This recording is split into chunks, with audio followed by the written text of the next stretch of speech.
My name's Harper Quinn. I'm 39, a divorce attorney in Austin, Texas. I've spent 15 years catching cheaters for other women. I can read lies the way a banker reads numbers.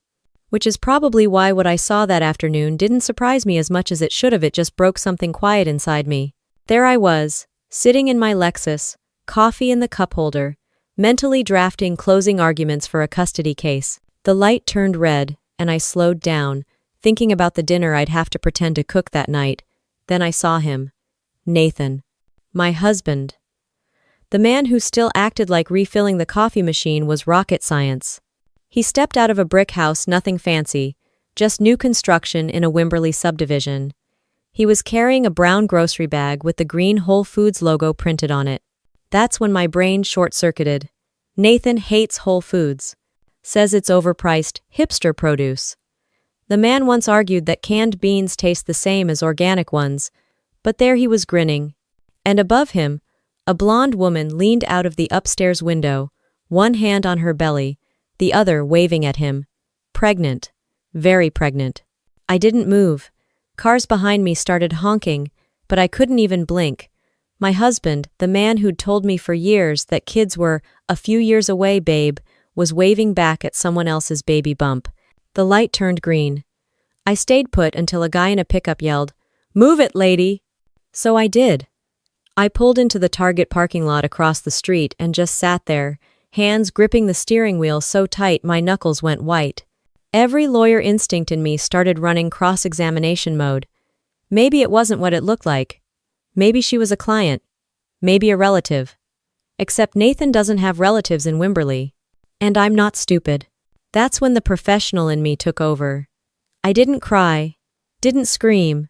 I pulled out my phone and opened the app connected to the Dashcam I'd installed in his BMW months ago, back when the neighborhood had a string of catalytic converter thefts. Insurance discount, I'd told him. He'd agreed, of course. He loved that car more than half our furniture. I scrolled through the footage. Yesterday. Last week. The week before. There it was. The same house. The same street. The same car parked out front. Nathan's late nights at the office suddenly looked like a pattern. My stomach felt hollow, but my head was crystal clear. Evidence. I didn't have to guess. I had timestamps, GPS coordinates, and video. The kind of proof that could make a judge freeze every account before he could move a dollar. 12 years of marriage, and I'd just found the smoking gun sitting in a cloud server. I replayed the clip one more time. Nathan laughing, holding that woman's hand. The two of them carrying a box that said, "Baby Crib Assembly." My husband, the man who told me we should wait for the right time, was setting up someone else's nursery. For a long minute, I couldn't feel my legs. Then I laughed. Loud enough that people walking by my car looked over. Because of course, my husband, out of all people, would cheat on a divorce attorney. The irony was almost poetic. I started the car, but I didn't drive home. I needed air. I parked near the lake, rolled down the windows, and just sat there listening to the water hit the rocks. My pulse finally slowed down. I could have confronted him right then, called, yelled, thrown everything away in a single explosion. But emotions make people sloppy, and sloppy doesn't win cases. I'd seen this 100 times in court, wives walking in furious, unprepared, letting the man spin the story until she looked crazy. Not me. I wasn't going to be another file in someone else's case summary. That day, sitting under the Texas sun, I decided on one thing. I'd handle this like every cheating husband I'd ever cross-examined, with calm precision and the kind of patience that destroys quietly. And if you're watching this thinking, I'd have smashed the car window, trust me, I get it. But some of us fight better with evidence than with broken glass. By the time I turned the ignition and headed back to Austin, the plan was already forming. Step 1, confirm. Step 2, document. Step 3, dismantle. Somewhere between the Target parking lot and our driveway, my marriage stopped being personal. It became a case. And cases, I win. If you've ever caught someone you love doing something unforgivable, tell me how you handled it in the comments. I read every single one. And if you like real cheating and revenge stories like this, subscribe to the channel because trust me, What happens next will make you think twice about what happily ever after really means. Nathan's car was already in the driveway when I pulled up. The porch light was on. And for the first time in 12 years, I wasn't sure if I wanted to walk inside. The air in the house felt too clean that night, like someone had scrubbed the life out of it. Nathan's shoes were by the door, his jacket tossed across the chair, and dinner sat untouched on the counter. He'd texted that he had a late showing in Westlake. I didn't bother to reply. I poured myself a glass of wine and sat at the kitchen table with my laptop open. My hands weren't shaking anymore. They were steady. Lawyer steady. I logged into the Dashcam account, pulled up the timeline for the past month, and hit play. The screen showed exactly what I expected. Nathan's BMW pulling into that same driveway on Wimberley Ridge. Time-stamped 7:42 p.m. 2 hours after he said he was meeting a client downtown. I fast-forwarded. He stayed for 4 hours. Came out carrying a box. The same woman stood in the doorway, still holding her stomach. He kissed her cheek before leaving. I paused the video. The evidence was surgical. No drama, no emotion, just fact. 12 years of marriage, condensed into a 20-second clip that told the truth better than any confession ever could. I copied the footage to an external drive and labeled it House Footage A. Then I did what I always tell my clients, follow the money. Nathan and I shared accounts, but I handled most of the paperwork. He liked to brag that his wife was the smart one. I logged into our Chase joint account, pulled up recent withdrawals, and there it was $68,000 transferred out of our home equity line of credit. The note said, investment property. Cute. He'd used our equity, the money tied to the home I'd worked years to pay down, to buy a house for his pregnant mistress. I didn't even need to be angry. Anger would have been too small for this. I printed the statements, highlighted every suspicious line item. Pottery Barn Kids, West Elm, Tiffany & Co. Babelist Registry. He hadn't just cheated. He'd furnished it. At that point, I knew exactly what I was dealing with. This wasn't about love or lust. This was about control. Nathan thought he'd built something I'd never notice because I was too busy winning cases. That's what he always said, his little joke. You're married to your job, Harper. Well, apparently I was married to his second life too. I kept digging, cross-checking the timeline with his business calendar. Every late showing matched a trip to that same address. Every weekend client meeting lined up with her ultrasound appointments. He'd even charged prenatal vitamins to our shared card. That was almost impressive. Almost. When I finally looked up from the laptop, it was past midnight. The house was quiet, but my brain wasn't. I stared at the photos on the wall, the smiling vacation shots, the holiday dinners. Every image suddenly looked staged, like evidence from a case file I'd already won. Nathan came home after 1 in the morning. I heard the garage door open, then his footsteps on the tile. I didn't move. He leaned into the kitchen doorway. You're still up? I smiled without looking up. Couldn't sleep. He kissed my hair and went upstairs to shower. The smell of his cologne, something floral and cheap, followed him down the hall. Not mine. Hers. When the water started running, I exhaled for the first time in hours. I opened a clean legal pad and started writing like I was prepping for trial. Time-stamped video evidence. Bank withdrawal trail. Credit card transactions. Possible real estate fraud using HELOC. Emotional damages clause potential. It wasn't a list of suspicions anymore. It was discovery. By the time Nathan came downstairs in his robe, I had half a binder of notes. He poured a glass of milk like nothing had changed. You're working late again? Just catching up, I said, keeping my tone casual. He nodded, kissed my forehead, and said, Don't stay up too long, okay? I watched him walk away, thinking, You have no idea how long I can stay up when I'm building a case. When I finally crawled into bed, the moonlight hit the ceiling fan just right, still, silent, like the world was holding its breath. The next morning, I woke up early. Nathan had already left for a meeting. I made coffee, fed the dog, and checked my phone. There were no new texts, no missed calls, nothing suspicious because he thought he was safe. That was his mistake. I uploaded the footage to a secure cloud folder and scheduled a call with Leah Moreno, my go-to forensic accountant. Leah had helped me uncover assets for dozens of women whose husbands thought offshore accounts could hide infidelity. She picked up on the first ring. "Harper, what's up?" "I've got a client," I said carefully. "Complicated case. Real estate, hidden assets, possible misuse of marital funds." "Got it. Who's the client?" I paused for half a second. "Me." There was silence on the line. Then, quietly, "Oh hell." "Yeah," I said. "I need your eyes on a few statements, and I want you to run a trace on this address." I texted her the location.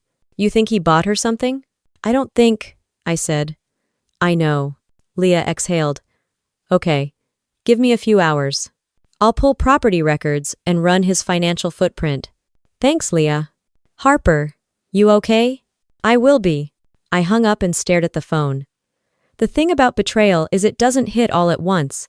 It comes in waves. Shock, anger, disbelief, and then focus. I was squarely in the focus stage. By the time Nathan texted at noon, "Running late, don't wait for me for lunch," I was already in my office reviewing old client files, drawing inspiration from every woman who'd ever sat across my desk with the same look I'd had last night, the face of someone who just saw the truth and couldn't unsee it. I'd told them all the same thing. Don't react. Gather proof. Stay calm. Evidence wins. Now it was my turn to follow my own advice. That evening, I printed property records Leah sent over. The house on Wimberley Ridge was under Nathan's name. Purchased 3 months ago. The down payment? Pulled directly from our HELOC. My signature wasn't required for that withdrawal, but the account was joint. That made me a co-owner of his love nest. I stared at the paper until the ink lines blurred. Then I smiled tight, cold, certain. He thought he was playing house. He had no idea he'd just bought me Exhibit A. The next morning, the sound of the coffee machine grinding beans felt almost too loud. I stood in the kitchen barefoot, scrolling through the property report Leah had emailed overnight. Her notes were sharp and color-coded, the way I liked them. Property address, 214 Wimberley Ridge. Owner, Nathan Quinn.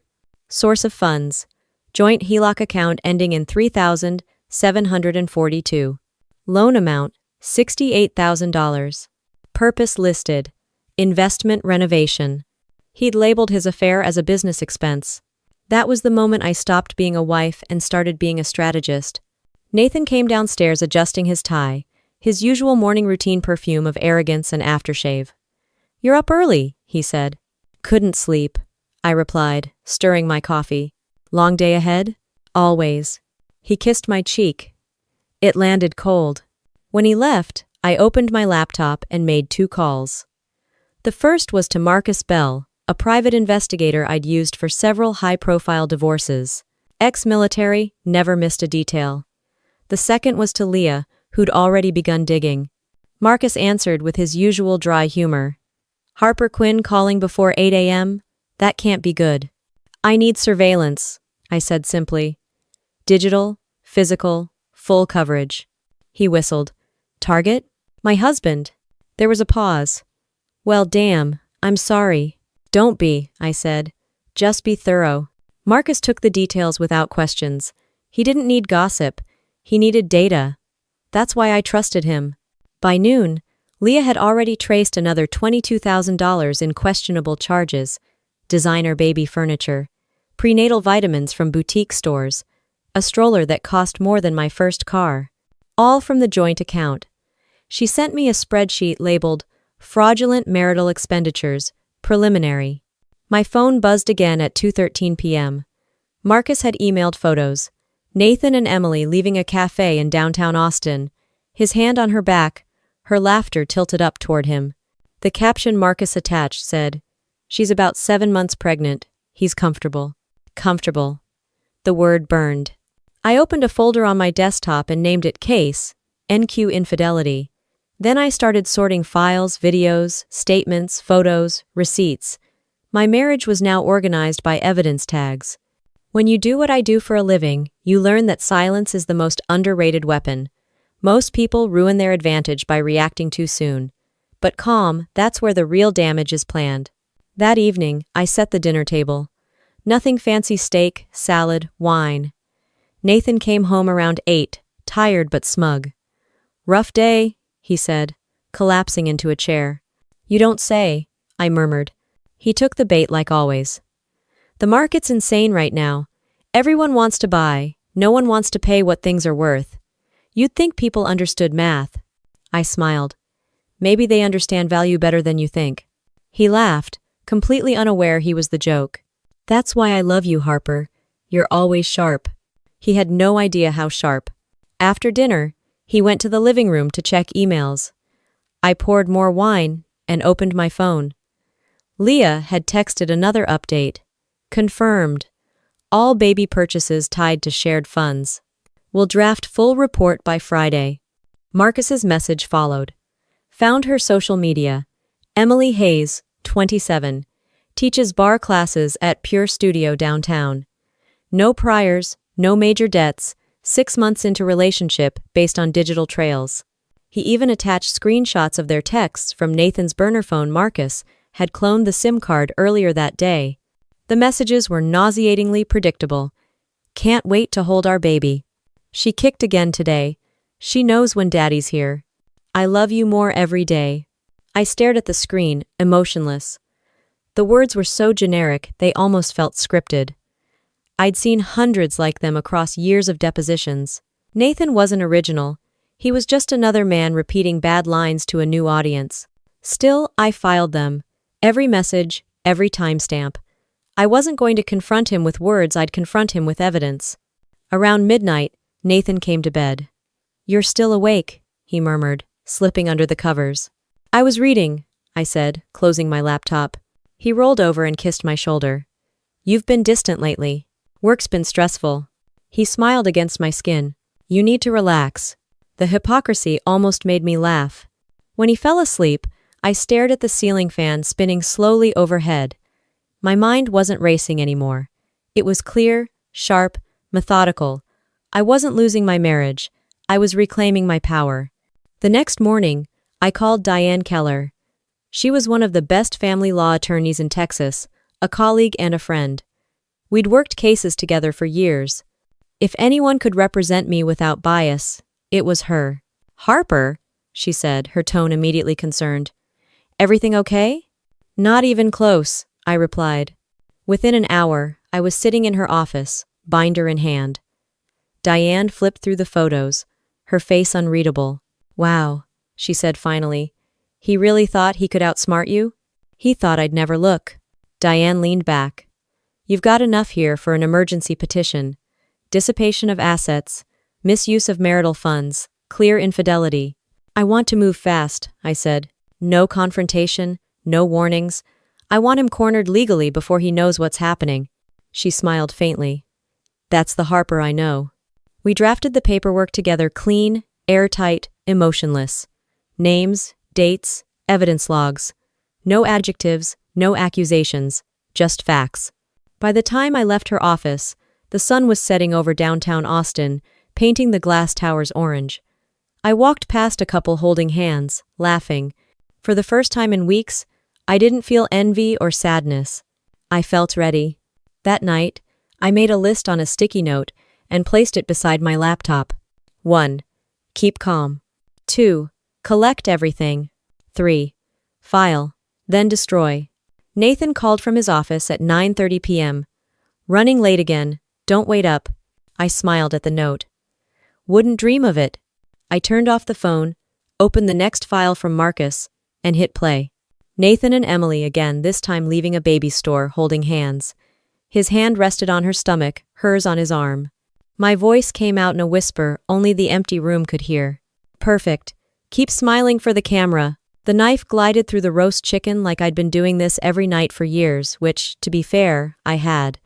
The only difference tonight was that I already knew my husband was sleeping with another woman. And not just any woman, a pregnant one. Living in a house I apparently helped pay for. I plated the food carefully. I'd learned that liars get comfortable when life feels predictable. Predictability makes them careless. Nathan walked in right on cue, jacket slung over his shoulder, tie loosened, phone in hand. He kissed the top of my head like muscle memory and said, "Smells great, babe. You didn't have to cook." I smiled. I wanted to. He sat down, checked his phone again, and grinned at the screen before flipping it over. Long day, he said.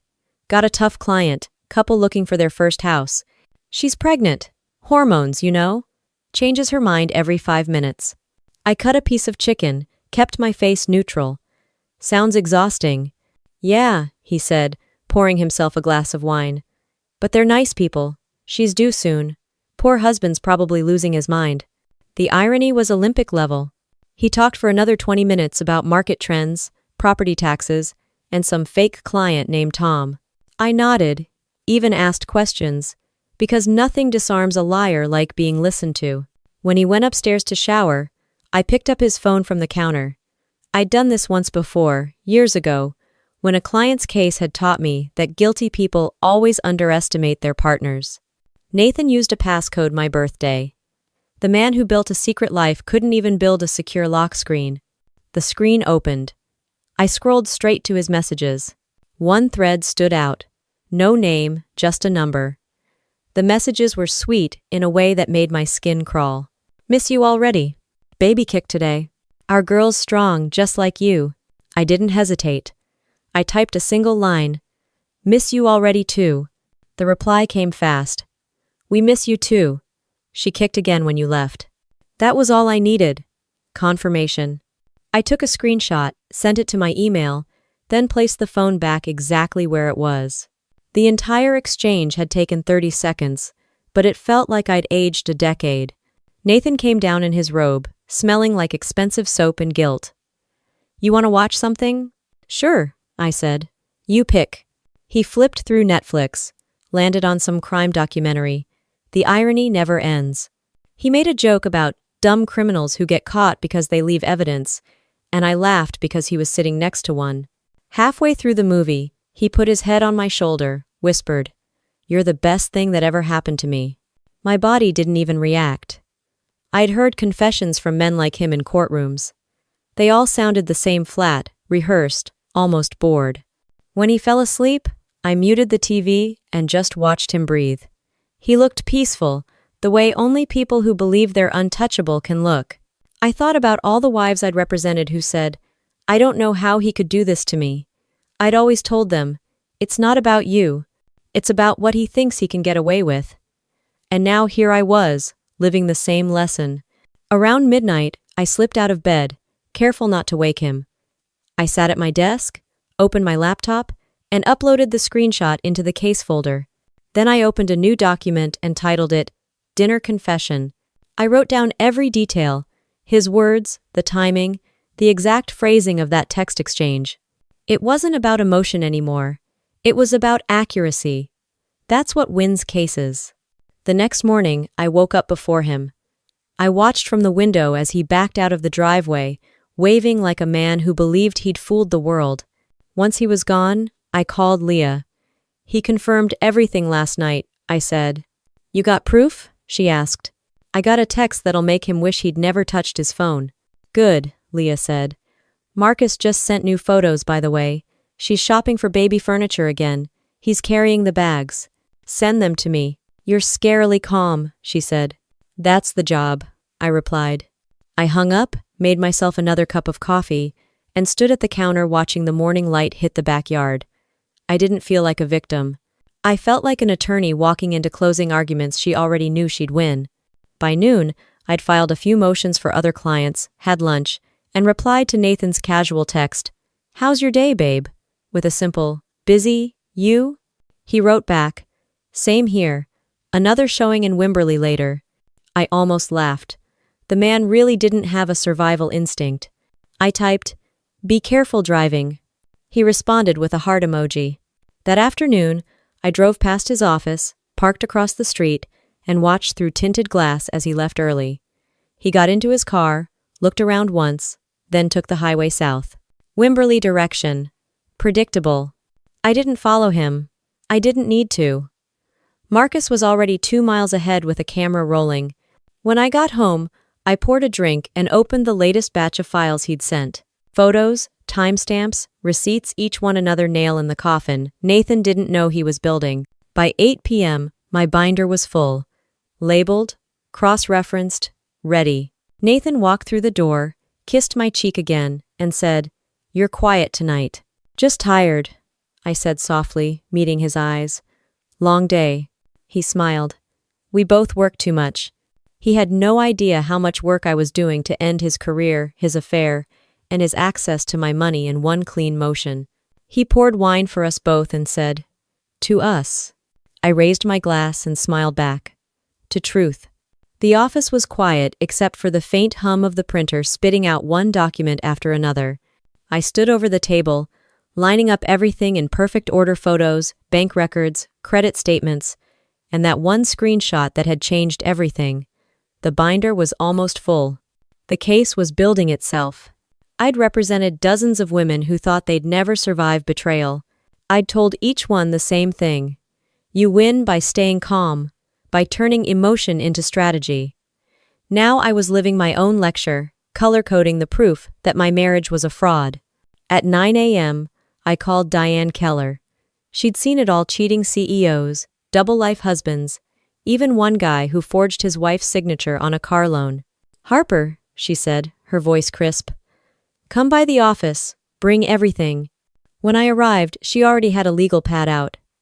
"Tell me everything," she said. I slid the binder across her desk. "He used our HELOC to buy a house in Wimberley. He's supporting his mistress. She's 7 months pregnant." Diane flipped through the pages, nodding slowly. "You've got him. Misuse of marital funds, concealment of assets, adultery. We can file an emergency petition for dissipation of assets. He won't see it coming." "That's the goal," I said. She smiled slightly. "You're scarily composed." "I'm not angry," I said. "Not anymore. It's for..." We spent hours drafting paperwork: clean, factual, lethal. Diane dictated, I typed, and together we built the legal equivalent of a loaded gun. When we were done, she slid the forms toward me. "You want to sign these today?" "Yes," I said. "The sooner the better." She nodded, stamped the documents, and said, "I'll have a process server ready within 48 hours. As I drove home, my phone buzzed with a text from Leah. "Found it. House title is in his name, but the down payment came from the HELOC. You're legally tied to the property." I stared at the message for a long moment. That meant half the love nest belonged to me. Legally, I was co-owner of the house where my husband played family with someone else. The irony was perfect. When I walked into the house, Nathan was in the kitchen, flipping pancakes like it was Sunday morning on TV. "Look at me," he said proudly. "Domestic husband mode." End of quote.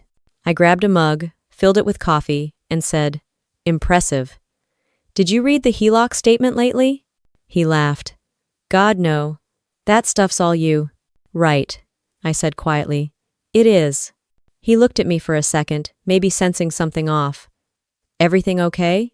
"Everything's fine," I said, smiling. "Everything's finally clear." He grinned, kissed my cheek, and said, "Good. You've been tense lately." Tense. The man thought I was tense. When he left for work, I opened my laptop and reviewed every transaction Leah had flagged. There it was again: West Elm Furniture, $1,945. Description: nursery set. I forwarded it to Diane with a note. "Add this to Exhibit D." By late afternoon, Marcus called. "You might want to see this," he said. "He's been at her place all day. I've got footage of him painting a room pink." "Pink?" I asked. "For the nursery," Marcus said. "Looks like he's going all in." "Send it," I said. 10 minutes later, my phone pinged. Nathan in sweatpants, covered in paint, laughing as Emily handed him a brush. The caption from Marcus read, "Time-stamped, 2:41 p.m. I saved it to the folder. Every file, every image, every receipt was a step closer to the end. That evening, Nathan came home humming, the smell of paint still faint on his clothes. He kissed me on the forehead, poured a glass of wine, and asked, "How was your day?" "Productive," I said. He smiled. "Good. You deserve that." "I do now." He had no idea how productive. When he went to the shower, I sat on the couch, staring at the binder on the coffee table. I'd built stronger cases for strangers, but this one hit different. It wasn't just about winning, it was about closing a chapter with surgical precision. The next morning, I met Diane again. She reviewed the evidence, double-checked the petition, and said, "We're ready to file. Once the judge signs, he won't be able to touch a single dollar without your consent." "Also." "Perfect," I said. She looked up. "We need to decide how you want him served." "Publicly," I said without hesitation. "Somewhere he can't spin it." Her brow arched. "You want impact." "I want clarity," I said. "He built this lie in public. He can face the truth the same way." That afternoon, I drove to Wimberley, parked across the street from the house, and just watched. Emily was in the yard, arranging flowers, her belly round and visible under a pink dress. Nathan stepped out, kissed her cheek, and handed her a glass of lemonade. They looked like a postcard sunshine, smiles, fake perfection. I took a single photo, zoomed in, timestamped it, and filed it away. On the drive back to Austin, my phone buzzed again, Leah, confirming that the petition had been stamped by the court clerk. Step 1 complete. I didn't feel triumph. Exactly. More like quiet relief. Justice wasn't about rage or revenge. It was about proof. When I got home, Nathan was waiting on the porch, 2 wine glasses in hand. "Hey," he said. "I was thinking maybe we should get away for a weekend, reset a little." I set my keys down and smiled.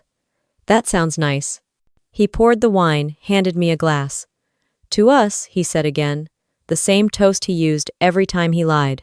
I clinked my glass gently. "To honesty." We drank in silence. I tasted the wine, sweet and heavy, and thought about the courthouse downtown, where a clerk had just stamped the beginning of his undoing. The night settled quietly around us. Somewhere in the distance, a siren wailed, then faded. I watched him watching me, completely unaware that the paper trail he'd started months ago had already turned into his own conviction. He smiled, thinking the silence meant peace. But I'd never been quieter for war. Saturday morning arrived warm and cloudless, the kind of perfect Texas weather people use for family photos and false smiles. I dressed in a navy blouse, flat shoes, no jewelry, lawyer neutral. Diane met me in the parking lot, folder in hand. Her tone was professional, but her eyes carried a flicker of mischief. "You ready?" "Absolutely," I said. "Let's deliver a gift he'll never forget." Marcus's car was already parked nearby. He'd set up a small camera on the dash to record everything from a distance. "Party started about 30 minutes ago," he said. "Lots of balloons, pink everywhere. He's playing the proud dad." Of course he was. Nathan always loved an audience. We walked up the path lined with pink ribbons and a sign that said, "Welcome, baby Quinn." The irony almost made me laugh. Inside, the place smelled like vanilla cake and expensive candles. About 20 people stood around, chatting, laughing, sipping champagne. Nathan was at the center of it all, one arm around Emily's shoulders, the other resting protectively on her stomach. I didn't rush in. I waited by the door until he noticed me. It took 5 seconds. His smile froze mid-sentence. His hand dropped from her shoulder like it suddenly burned. "Harper?" he said, his voice cracking halfway through my name. "Hi, honey," I said smoothly, stepping inside. "You forgot some important document." The room fell silent. A woman near the cake whispered, "Is that his wife?" I didn't look at her. I only looked at Nathan. Diane followed behind me, calm as ever, holding the papers. "Mr. Quinn," she said evenly, "you've been served." The words landed harder than a slap. The process server stepped forward, placed the envelope in Nathan's frozen hands, and turned to leave. Nathan blinked down at it like it might explode. "What is this?" he stammered. "An emergency petition," I said. "Dissipation of marital assets, misuse of joint funds, and adultery. You know light reading." Emily took a step back, clutching her belly. "Nathan, what's going on?" He turned to her, color draining from his face. It's not what you think." I let out a short laugh. That's exactly what every guilty man says right before it turns out to be exactly what she thinks. Diane placed her hand on my arm, subtle but firm, a silent reminder to stay composed. But I didn't need reminding. I wasn't angry. I was done. Nathan looked at me, pleading now. "Harper, can we talk privately?" "Sure," I said, stepping closer, lowering my voice just enough for the nearest guest to still hear. Just so you know, this house is half mine. The down payment came from our joint HELOC. Congratulations, sweetheart, you threw your baby shower in my property. The collective gasp around us was almost cinematic. A few people took a step back, not wanting to be part of the fallout. Emily's face crumpled. You said you owned it. He swallowed hard, his voice barely a whisper. I do. I tilted my head. No, you don't. We do. But don't worry, you won't for long. Diane handed me the final page of the document to sign confirmation of service acknowledgement. I signed it neatly on the countertop, right next to a plate of sugar cookies shaped like baby bottles. I glanced at the table tiny pink gifts, a banner that said, "It's a girl," and a cake that read, "Welcome Baby Quinn." The irony was so sharp, it almost made me smile. Then I turned to Nathan and said, "You might want to tell your guests to leave early. Something tells me you're not in the mood for cake anymore." I handed him my pen. "Keep it. You'll need it for the next stack of forms." He didn't take it. He just stood there, mouth open, eyes darting between me and Emily, as if one of us could explain how his double life had just collapsed in 30 seconds. Emily's mother stepped forward, her voice trembling. "I think you should go." I nodded. "Don't worry. I've already left months ago. You just didn't notice." I turned, motioned for Diane and Marcus, and walked out into the sunlight. Behind me, the noise erupted, muffled, arguing, raised voices, the sound of someone crying. None of it touched me. The air outside felt lighter than it had in months. Marcus caught up first. "Got it all," he said, patting the camera bag. "Every second." "Good," I replied. "Send it to the folder." Diane exhaled slowly, shaking her head.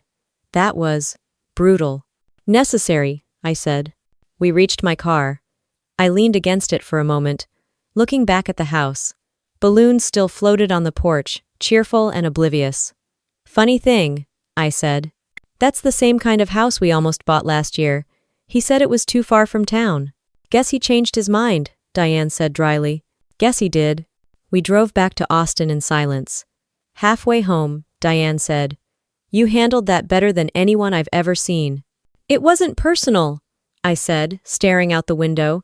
"It was procedural." When I got home, I poured a glass of wine, changed into sweats, and sat by the window. Outside, the street was quiet. Inside, the binder sat on my coffee table, next to the empty space where Nathan's photo used to be. I picked up my phone. 2 new voicemails from him. I didn't listen, I just hit delete. Then I opened my email. Marcus had already uploaded the video. I pressed play, watched it once, and saved it to an external drive labeled Final Evidence. In the background of the footage, you could hear someone at the baby shower whisper, "She's a lawyer." Yes, I was. And for once, I was my own client. Monday morning came with the same calm I felt before every big trial, the kind of stillness that meant the storm was already over for me, just not for him. I woke up early, brewed coffee, and reviewed the binder one last time. Every photo, every receipt, every message, neatly labeled, cross-referenced, and airtight.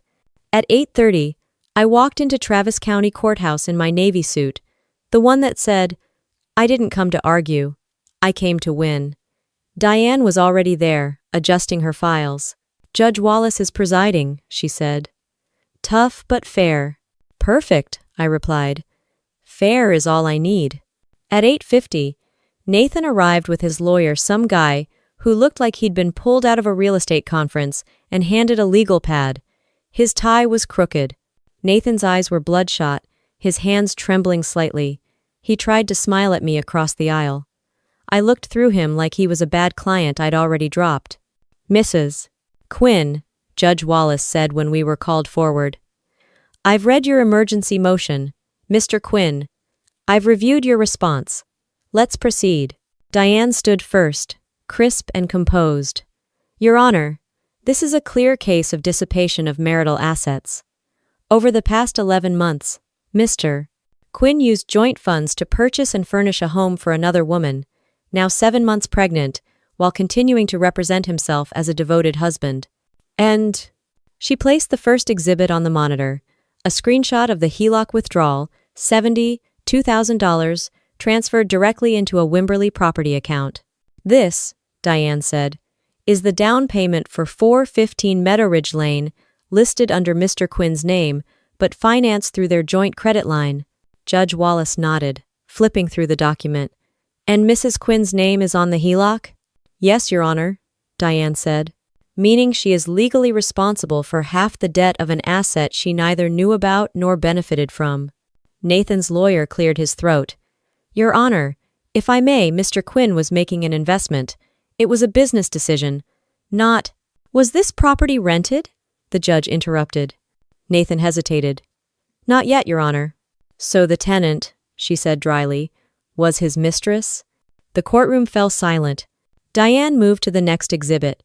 Credit card statements, Tiffany receipts, baby furniture from Pottery Barn, prenatal charges billed to Harper's Insurance. Each one projected on the monitor, each one time-stamped. Total, Diane said, $93,428, all joint marital funds, all unauthorized. Judge Wallace turned to Nathan. Did you disclose these expenses to your wife? Nathan's jaw flexed. No, Your Honor. Did you tell your wife you were having an affair? He swallowed. No, Your Honor. Oh, boo.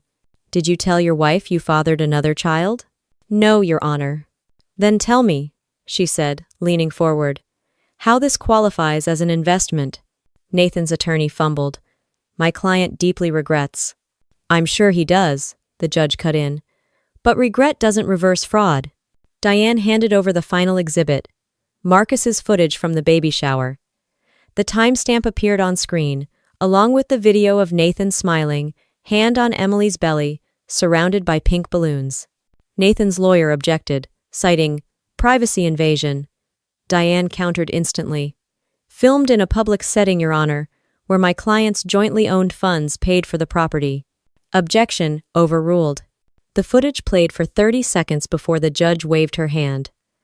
That's enough. I've seen more than I need. Nathan looked down, hands clasped so tightly his knuckles went white. Judge Wallace folded her hands. Here's what's going to happen, Mr. Quinn.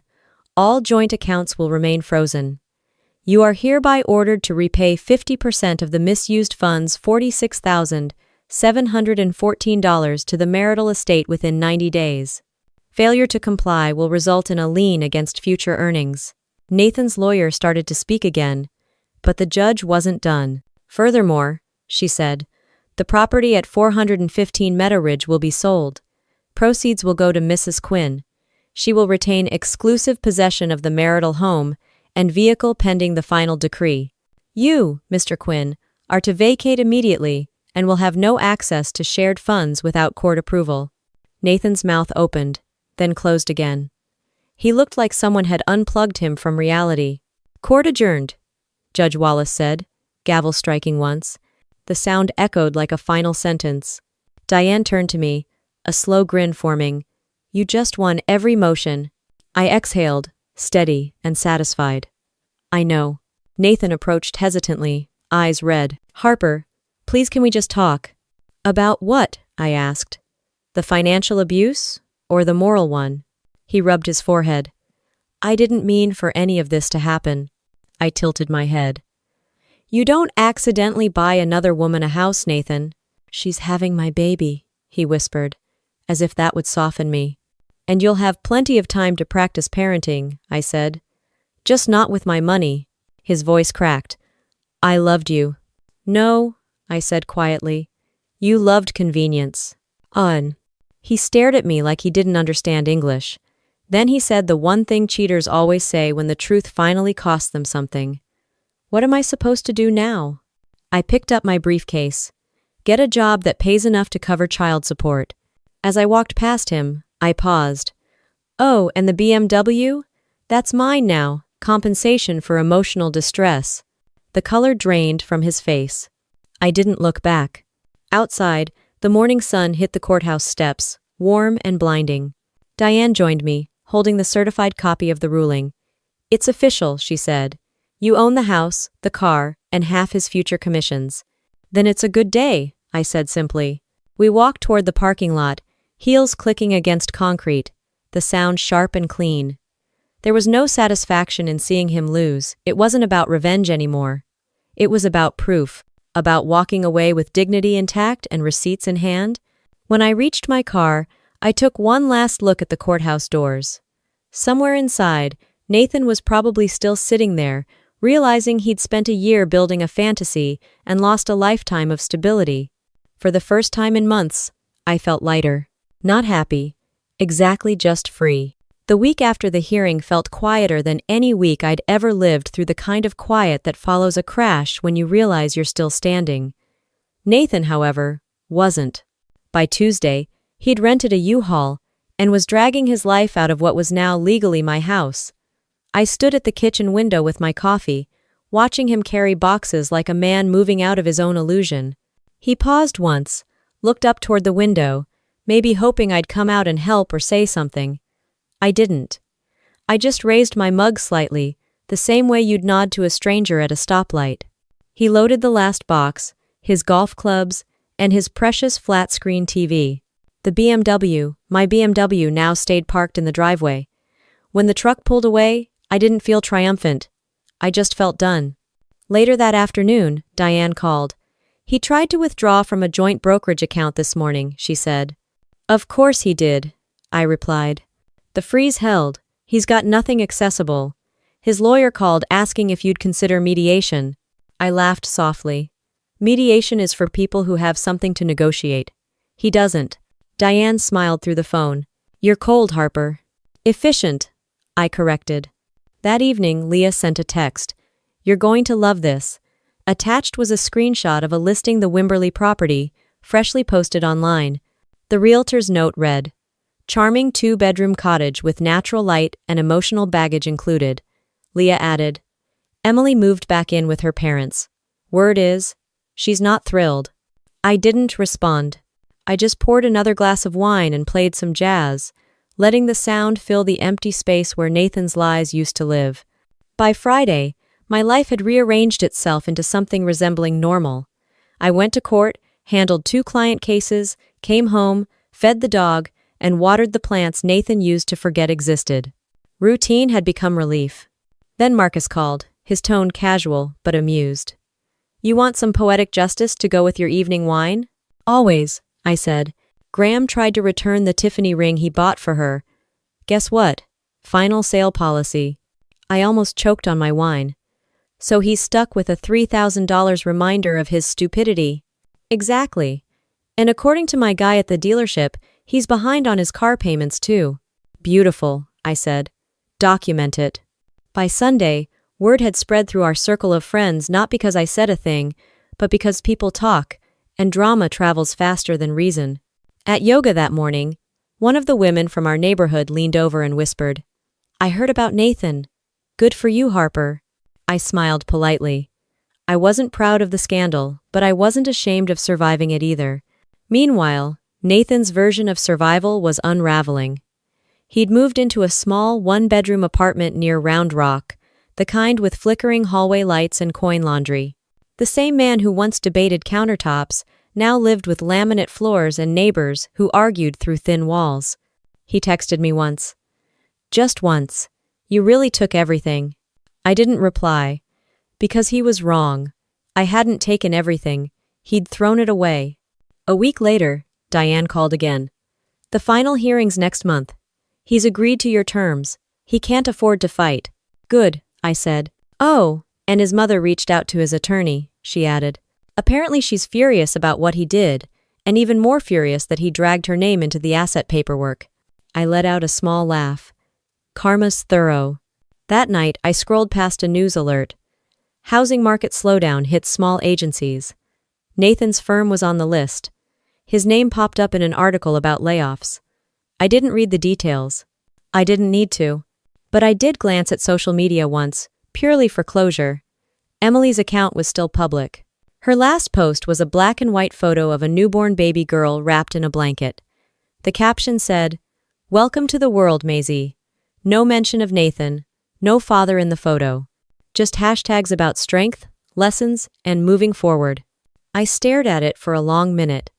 The baby had Nathan's eyes, that same piercing blue that once fooled me into believing he was a good man. For a second, I felt something almost like pity. Then I remembered the months of deception, the stolen money, the humiliation. The pity faded. Weeks passed. The court finalized the divorce, granting me the house, the car, and half his remaining assets.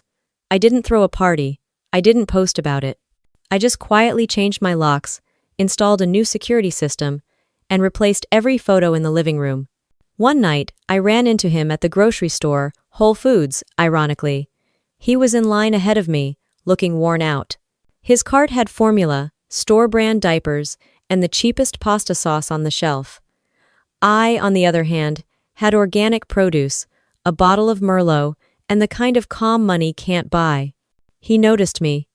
For a moment, his face softened like he might say something. I didn't flinch. I just smiled polite, unbothered, and set my items on the counter. He looked away first. He always did when the truth was too heavy. When I paid, I didn't use a card. I handed the cashier cash deliberate, symbolic. The sound of bills sliding across the counter was louder than any argument we'd ever had. Outside, the evening sun hit my car, and I took a deep breath. The world smelled cleaner somehow. Lighter. Karma doesn't need an audience, it just needs patience. And mine had paid in full. When I drove away, I caught a glimpse of Nathan in my rearview mirror, counting change in the parking lot. For a split second, it almost looked like the day I saw him walking out of that strange house, small, distracted, unaware that someone was watching his world collapse in real time. Except this time, I didn't stop at the red light. I just kept driving. The first morning in my newly refinanced house felt like stepping into someone else's life, one where the air didn't hum with tension or secrets. I made coffee, fed Jasper, my golden retriever, and stood by the kitchen window watching sunlight pour across the countertops that I now owned, free and clear. The silence wasn't lonely anymore. It was earned. 2 weeks had passed since the final decree.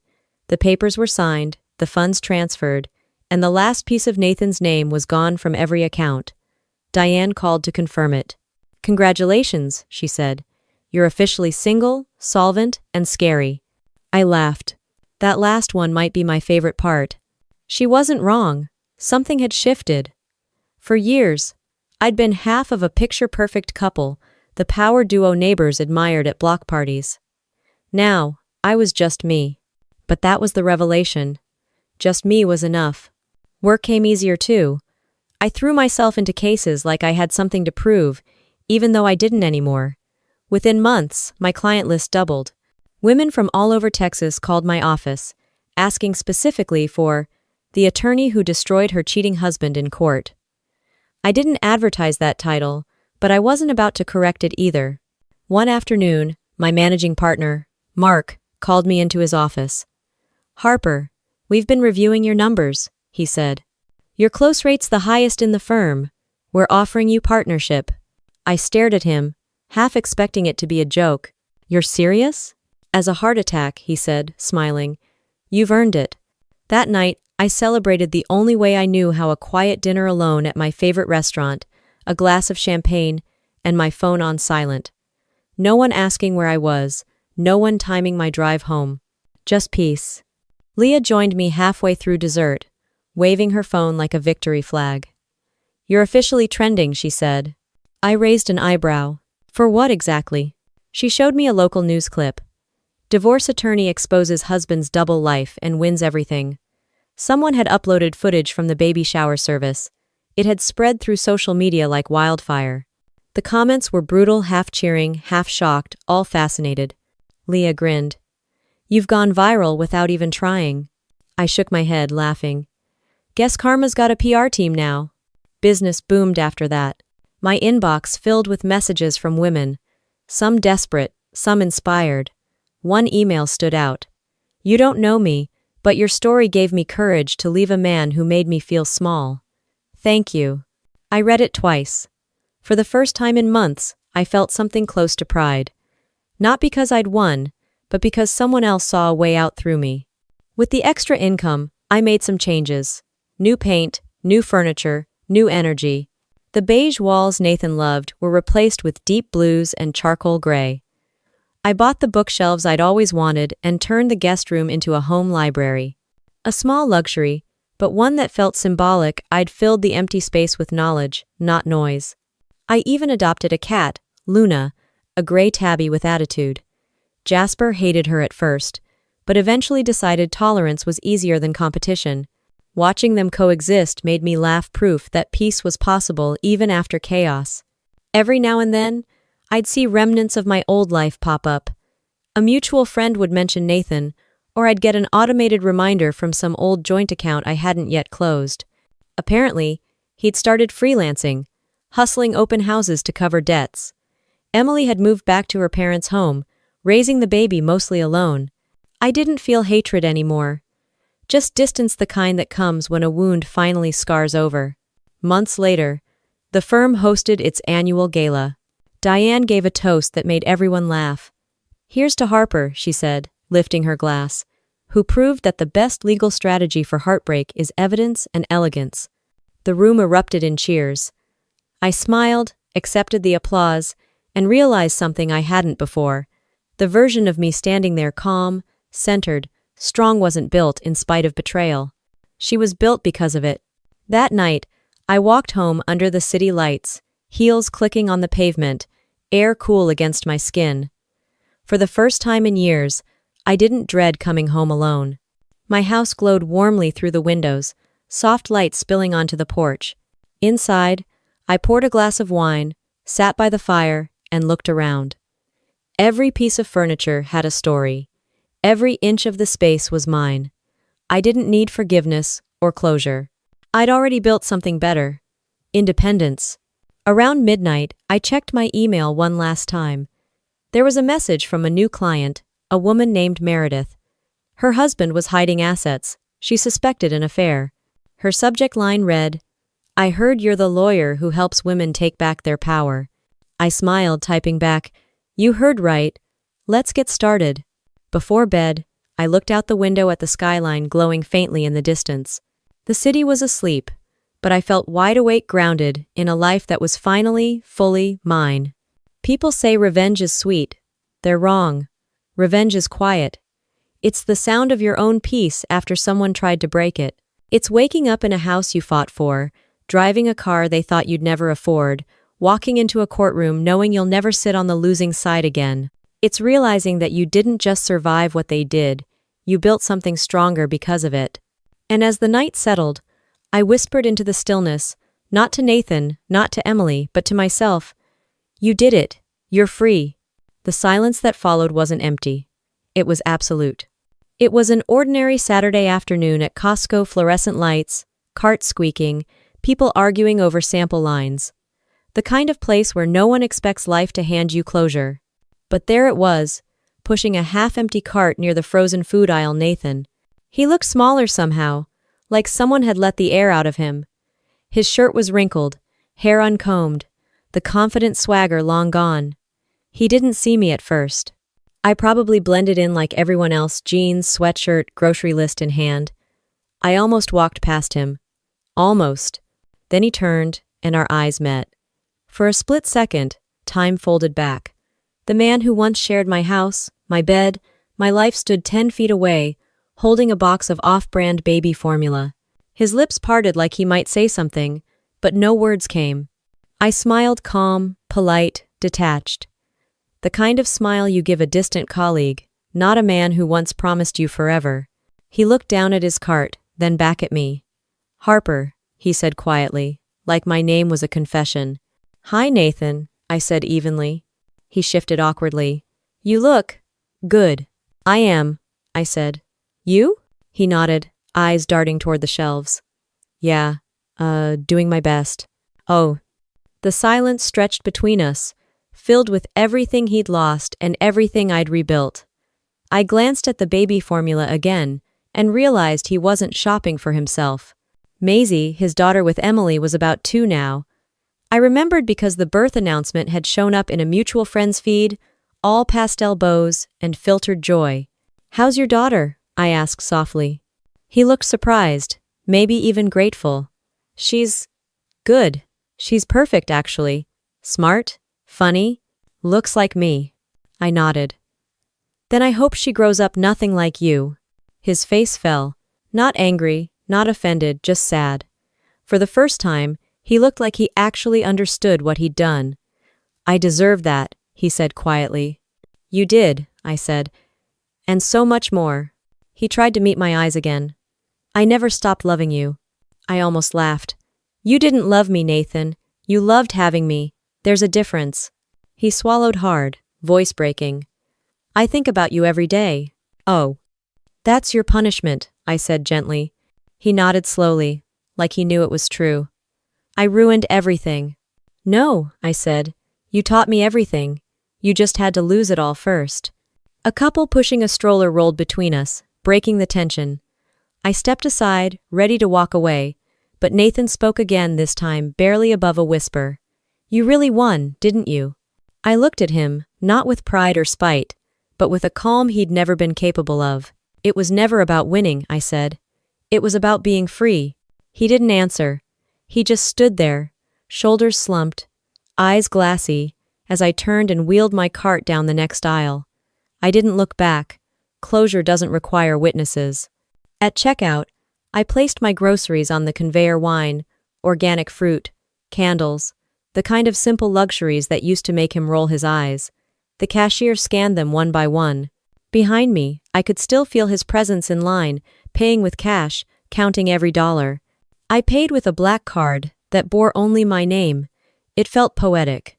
Outside, the parking lot shimmered under the Texas Sunday. I loaded my car, my Tesla, not his BMW, and closed the trunk. For a moment, I stood there, breathing in the warmth, the sound of distant carts, the hum of ordinary life. I didn't feel vengeance or victory, just balance. The kind of justice that doesn't need applause, the kind that settles quietly like dust after a storm. When I pulled out of the parking lot, I caught one last glimpse of him in my rearview mirror, struggling to buckle a crying toddler into a car seat. He looked tired, older, human. I didn't feel sorry for him, but I didn't hate him either. Hate requires energy, and I'd spent enough of that already. Driving home, I passed the old street where we used to live, the house that was once ours, now fully mine. The lawn was greener than ever, the windows shining in the afternoon light. I thought about how strange it was that freedom didn't look like escape. It looked like stability. It looked like peace. Inside, Jasper greeted me, tail wagging, and Luna appeared on the kitchen counter, flicking her tail in silent judgment as always. I laughed softly, setting down the groceries. The house smelled faintly of lavender and coffee, my scent, not his. I poured a glass of wine, walked to my office, and sat at my desk beneath the framed quote I'd hung after the divorce. The best revenge isn't revenge, it's rebuilding quietly. I'd built more than I lost.